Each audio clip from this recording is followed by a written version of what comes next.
Essa câmera aqui é da antiga ainda. Deixa eu explicar pra vocês, ó. Essa câmera aqui é a mesma daquele modelo que a gente usava lá. Ainda é da antiga, ó. Não foca na mão, entendeu? Minha mão não tá focada. Não tem foco. Se eu mover aqui pra frente, não tem foco. Não tem nada.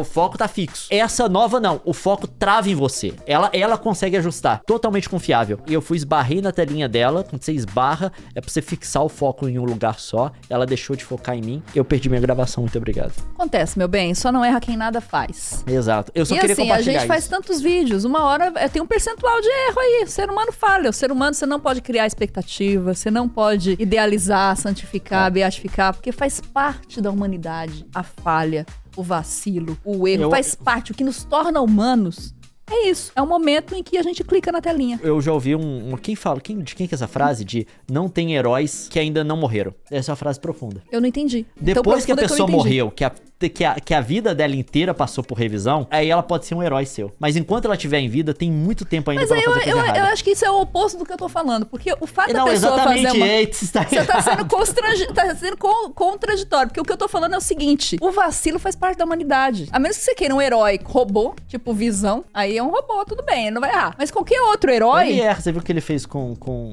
War Machine? Ele jogou o raio, o cara... Tá vendo? Até o Visão erra, cara. Pelo amor de Deus. Mas é sério isso. Porque a gente tá vivendo um momento em que as pessoas cobram demais de si e dos outros. E qualquer vacilinho, parece que a pessoa perde tudo que ela fez. Tipo assim, é como se tivesse um trabalho de pontuação. Não, não é nem vacilo, de vez em quando é só uma discordância. Tem coisas que não tem um objetivo, tá? Não tem uma questão de fato. É totalmente passível de pessoas discordarem. Tipo, é um gosto. Não, são crenças distintas. Tem coisa que é fato. Se disser que o céu é roxo, você tá errado. Ou você é daltônico que nem eu. Mas, é tipo assim, é azul, né? É azul. E, tipo assim, tem coisas de fato, não tem discussão. Tá o fato ali pra poder determinar o debate. Pra poder assentar o debate e falar, esse cara tá certo e esse tá errado. Agora tem coisas que não tem. Então, tipo assim, e mesmo nessas discordâncias, a pessoa discorda de você, as pessoas já te vilanizam. As pessoas estão ficando decepcionadas no sentido de rejeitar todo por conta dessas coisinhas que vão ser definitivamente variáveis entre as pessoas. Isso é um problema, porque a gente vai alimentando uma animosidade e uma violência nas nossas relações por conta dessas coisinhas. Isso que o Leon falou. Tem fatos que são, de fato, princípios que são inegociáveis. Mas tem muitos outros que acabam sendo confundidos como inegociáveis, que são totalmente tem coisa tranquilos, que não são crime, né? Pelo amor de Deus, vamos usar as palavras certas. Tem coisa que é passível de opinião e tem coisa que não é. Tipo, o universo está se expandindo, tá? Ele está se expandindo. Não é passível de você simplesmente ter opinião que ele não está. Ele tá, é um fato. Agora, tem coisa que é passível de opinião. Algumas orientações políticas por aí. Política é um campo que abrange uma série de posições e opiniões distintas, sem que uma necessariamente, né, a adoção de uma necessariamente elimine a outra. Mas também existe posicionamentos políticos que são inegociáveis. Não, sim. Então, assim, vamos trazer pra realidade aqui. Mas, enfim, o que eu tava falando era do lance do herói, do relacionamento humano. Nem queria ir pro lado da política, mas eu queria falar do sentido seguinte. Às vezes você tem um amigo, um pai, uma mãe, alguém da sua família que erra, porque vai errar com você. Não tem jeito, as pessoas vão errar, você vai errar com você, muitas vezes. Muitas vezes. E isso não é o suficiente pra você rebaixar a pessoa pra o nada, né? Tipo, não vale nada. Acabou pra mim. Morreu pra mim. Será que morreu? A menos que a pessoa cometa um crime, né? Aí... Mas eu acho, de fato, que a gente tem que reaprender a diferença entre falsidade e verdade, baseada em fatos. E a diferença disso pra discordância de opiniões. Porque na discordância de opinião é onde o diálogo acontece. E onde se constroem alternativas. Exato. Não é na questão de fato. O fato existe pra assentar vários debates. Eu sei que tem toda uma posição, seguindo aí uma tendência bem extremada dessas posições pós-estruturalistas, que até agora a direita tá abraçando também em parte do discurso que ela tem, que é de relativizar muita coisa. Relativizar coisa que é objetiva. Mas eu acho que isso tá errado. Existem coisas que são objetivas. Existem coisas que são verdade. O planeta Terra, ele faz parte de uma galáxia, de um sistema estelar numa galáxia, e esse sistema estelar tá girando em torno do centro da galáxia. Isso é objetivo. Mas não é só questão física, material, não. Por exemplo, um sistema que de forma clara exclui as pessoas do processo decisório não é democrático. Isso é fato. Então, tipo assim, não são coisas que são discutidas. Mas, por exemplo, a gente discutir qual que deve ser o tamanho do Estado na provisão de bens sociais. Isso é uma coisa que comporta posições diferentes. E contanto que o engajamento das pessoas no diálogo sobre isso seja autêntico, tenha o princípio da solidariedade, de considerar na melhor luz possível a posição do outro, mesmo que você não concorde com ela, tem também o princípio de defender a posição do outro, o direito de existir da posição do outro, mesmo que seja contra a sua posição. Se houver tudo isso, essas posições são válidas. Esse diálogo é válido. Então, tipo assim, a gente perdeu essa noção do que é a questão de fato, do que é inegociável e do que é opinião. A opinião que pode ser levado a um debate, debate de opiniões diversas. Isso é constatado em pesquisa, inclusive, né? Saem dados de avaliação da capacidade da gente diferenciar fato de opinião. O estudante sai da escola com muita dificuldade de diferenciar o que é fato de opinião. E até pros influenciadores que acompanham a gente, pra galera que quer contribuir, né, com alguma utilidade pública, eu acho que isso é algo que a gente deveria falar mais, diferenciar mais e ser um pouco mais ativo nesses assuntos, né? Eu acho que são os assuntos que a gente precisa falar mais. As pessoas estão... Às vezes a gente pode ser um complementar aí da vida da escola, né? Nós estamos na sociedade, a gente pode ajudar a formar melhores pessoas, a formar até uma compreensão de mundo melhor. Todos nós temos essa responsabilidade. Então, quando você vê uma pessoa com dificuldade de entender a diferença, às vezes basta uma conversa e falar, ó, isso aqui é algo concreto, ele é um fato, ele aconteceu. Isso daqui não, isso aqui é uma opinião, né? E nem toda opinião é válida também, tem isso também. As pessoas podem emitir opinião à vontade, mas a gente só tem que aprender a considerar a opinião de quem tem respaldo, de quem tem conhecimento do fato, de quem também tem, mas é um passo além, né? Não só a diferenciação de opinião e fato é uma coisa que a galera tem difícil, mas não só a diferenciação de opinião do fato é uma coisa que é complicada para as pessoas, mas também entender como se forma a opinião. É porque a gente está defendendo uma coisa aqui, dizendo que tem uma diferença de opinião de fato, que a opinião não precisa se basear na realidade, não precisa estar embasada em nada. Não é uma coisa que você tem o fato, que é aquela coisa dura, determinada da realidade, e a opinião que pode ser uma coisa... vaga, sem nenhuma tipo amparo, assim, sem nenhum pé na realidade. A opinião também tem que ser baseada em fatos e argumentos. Tá, gente? A opinião tem que ser bem estruturada. Ela tem que ter uma lógica interna. Tem várias coisas que determinam uma opinião verdadeira. Tá? Pra ser uma considerada válida. Não, opinião verdadeira não. Uma opinião válida. Verdadeira nem tanto. Verdadeiro que determina a realidade. Mas, pra uma opinião ser considerada válida, tem um monte de coisas também. Não é questão que a gente tem a realidade aqui e opinião, você acha o que você quiser. Não, mesmo que for uma coisa, tipo, bem banal, de gosto e subjetivo, aí tudo bem. Né? Tipo assim, não tem como você trazer nenhuma objetividade pro gosto, pro paladar, né? Pro cheiro, pra sua identificação com essas coisas. Mas com relação a posicionamentos políticos, com relação a situações que são vividas, crenças em geral, você tem que ter ali um contexto, uma base, né? Pelo menos coerência interna a sua opinião tem que ter, não é mesmo? Uma coisa que eu tô fazendo atualmente, que era o que eu tava estudando nos últimos 3 dias, né? Que eu li na faculdade, quando eu fiz especialização, o Górgias do Platão, que na verdade o Sócrates é o personagem, é um dos diálogos mais cedo de Platão, assim, quando ele tá tentando reproduzir a filosofia do Sócrates, né? Você não sabe, Sócrates, tá? Filósofo grego, nunca escreveu nada. O que a gente conhece do Sócrates é pelo que os outros escreveram, principalmente Platão. Eu li esse diálogo, mas sem contexto nenhum. E eu nunca dei muita atenção à filosofia grega, porque eu achava que eu não conseguia... Eu não conseguia relacionar ela à questão contemporânea, as coisas que eu tava vendo contemporaneamente. Porque eu não conhecia também, eu nunca estudei ela com contexto histórico, né? Da Guerra do Peloponeso, da estrutura da democracia ateniense, coisa do tipo. E eu nunca tinha prestado atenção. Também eu acho que era novo demais, aquela coisa de você ler Machado de Assis no ensino médio e achar que não serve pra nada, sabe? Eu não tinha essa noção mesmo, sabe? Aí eu comecei a ver isso agora. Eu tô de fato estudando isso no momento. Os últimos 3 dias eu fiquei focado no Górgias nas minhas noites insônias. E tentando entender mais o contexto desse texto que eu tinha visto, mas eu nunca... Eu li porque, tipo assim, eu achava que você quer saber filosofia, você tem que ter uma noção de filosofia grega porque é importante. É onde o negócio surgiu. Mas, tipo, eu não prestava aquela atenção necessária. E aí eu fui ver agora e realmente, nessa discussão que ele faz da relação da retórica com o diálogo, o que o Sócrates está propondo, em termos de você falar com as pessoas, é o diálogo. O que é o diálogo? É você se engajar numa conversa com outra pessoa, na qual, primeiro, você não tá defendendo o que você crê. Você vai com a intenção de aprender com o outro. Vocês dois poderem colocar contrapontos para as coisas que vocês criam e, no fim das contas, você tá aberto a modificar a sua crença, a você se perceber errado, que na verdade é a melhor coisa que pode acontecer para você no final de um diálogo. Quer dizer que você aprendeu, você saiu de uma situação de ignorância e você tem menos ignorância agora. Eu tô explicando isso muito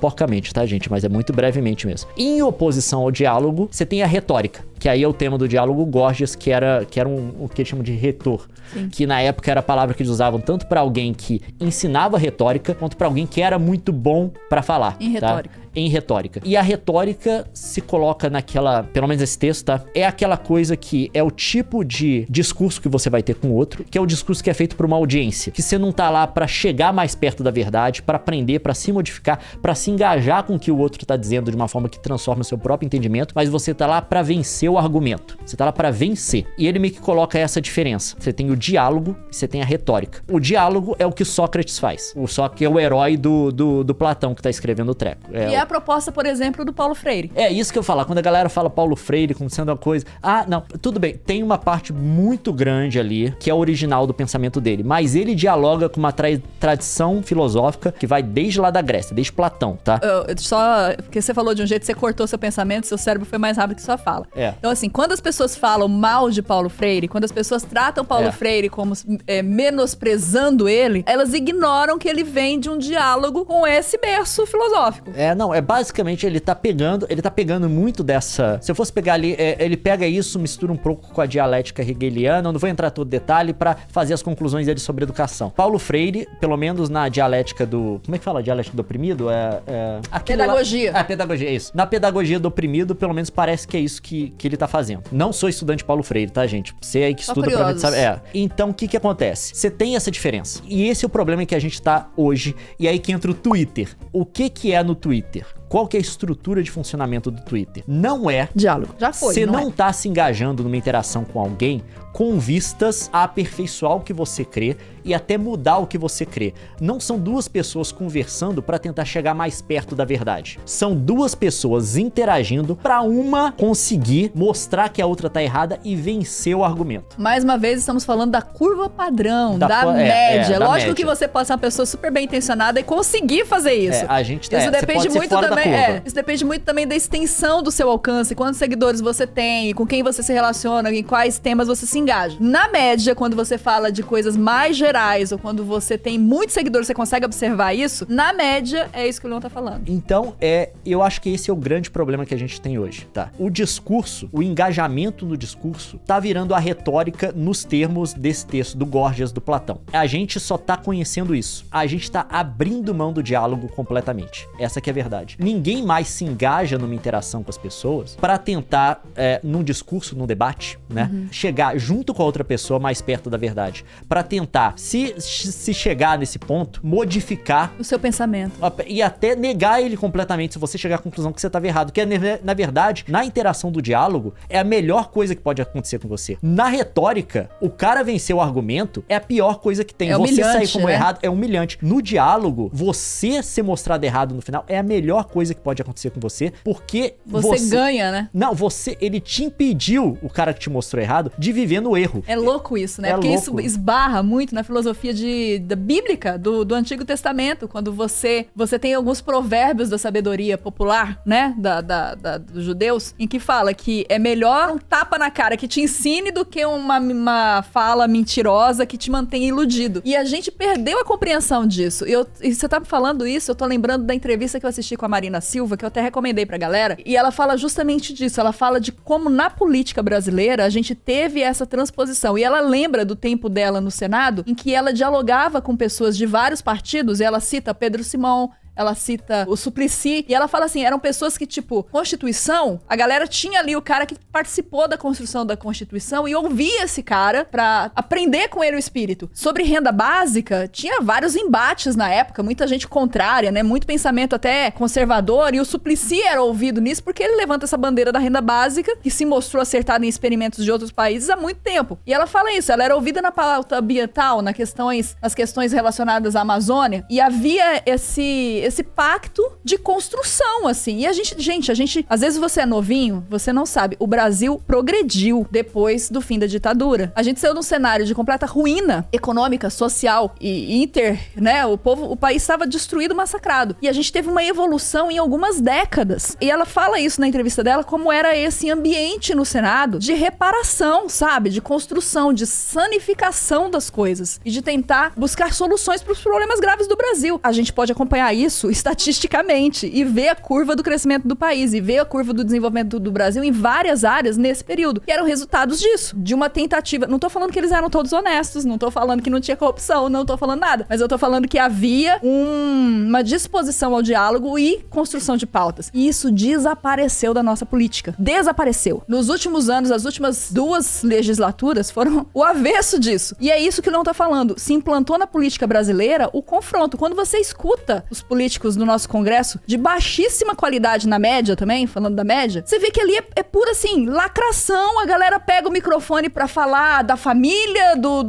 dos conceitos, assim, que não estão em ameaça, pra falar de teoria da conspiração e xingar o colega. Um nível baixíssimo, que não se constrói, que não se dialoga nada, é a tentativa de vencer no grito. Não, eu acho que a gente acabou no Brasil, o que a gente tá perdendo agora, são essas figuras apaziguadoras que vão ter da política, figuras importantes. Porque você pode ser uma figura apaziguadora, você não tem nenhuma influência. Não é isso. Essas figuras extremamente centrais da política, que foram colocadas em posição de muito poder, e elas adotaram um discurso republicano, uma posição republicana, pra apaziguar as coisas e tentar fazer o país se mover pra frente, se mover pro próximo passo. É o caso, por exemplo, de Ulisses Guimarães, Itamar Franco. O Itamar Franco, eu sou fã dele. Ele foi o cara, o do Ulisses Guimarães todo mundo reconhece, tá? A Constituinte, coisa do tipo, vocês sabem tudo. Agora, você tem o Itamar Franco, por exemplo, que o primeiro presidente eleito pelo povo cai no impeachment. Crise institucional no Brasil. Vem um político, ninguém votou nele, ninguém lembrava dele. Ele não era de grande expressão antes da eleição e tudo, tá? Ele vai e fala assim, beleza, eu tenho que colocar ordem nesse treco. Não só isso, mas ele viu que a estabilidade do país, estabilidade política, dependia da estabilidade econômica que o governo do Collor não conseguiu atingir. Ninguém tinha conseguido até então, né? Ele não só joga panos molhados em tudo, né? Panos quentes. É isso. É um pano aí. Passou o pano ali. Ele não só joga panos quentes em tudo, como ele também implementa o plano real, que foi a conversão que a gente precisou pra ter uma estabilidade econômica e acabar com a hiperinflação. Então, tipo assim, você tem essas figuras chave, sabe? Que são figuras, tipo assim, são pessoas de extremo poder. No caso aí a gente tá falando de um dos políticos mais, no caso do Ulisses Guimarães, mais influentes da história do país, e do Itamar Franco, que virou presidente. Que foram os caras que jogaram panos quentes em toda a confusão que tava tendo e tomaram as decisões pra mover o país pra próxima etapa. Deixar o país melhor. Isso tá sendo um problema muito grande agora, porque a gente não tem essas figuras, tá? A gente não agora tem. A gente tá tendo um ensaio, né? Em torno de você ter uma opção ao atual governo. A gente tá tendo um esforço. Tá tendo essa direção. Tá tendo. Isso é muito bom. Não, tá tendo, mas não tem ainda. Não tem porque ainda... Não, e eu acho que não vai ser uma coisa que vai ser automática ou fácil. Não vai ser. A gente vai ter que reconstruir de novo essa prática. Eu acho que até cultural e sociedade. Quando você vê a sociedade inteira se degladiando, a sociedade que se degladia aqui no chão da fábrica, olha é impossível eles estarem se dando bem. Leva algum questionamento. Então, assim, o exemplo dessa pacificação tem que vir do alto e vai levar um tempo até haver pacificação na sociedade de novo. Lembrando que esse não é um fenômeno só do Brasil. Essa criação do atrito, do conflito, da convulsão social, da convulsão, né, de divisão das pessoas, isso é uma estratégia política no mundo todo. E é bom a gente reconhecer para se vacinar e perceber quando você está sendo tragado pra ela. Eu tenho esperança de que a gente entendendo isso, as pessoas conversando sobre isso, os eleitores considerando isso, a gente consiga trazer um congresso melhor. É muito importante a gente votar bem pra presidente pra botar o fim num ciclo de violência e de extremismo. É muito importante, mas mais importante do que isso é elevar o nível do Congresso. Do debate. Escolha seu deputado, seu senador, com muita atenção. Veja qual é o discurso dele. Veja se ele é uma pessoa que quer construir ou se ele quer destruir.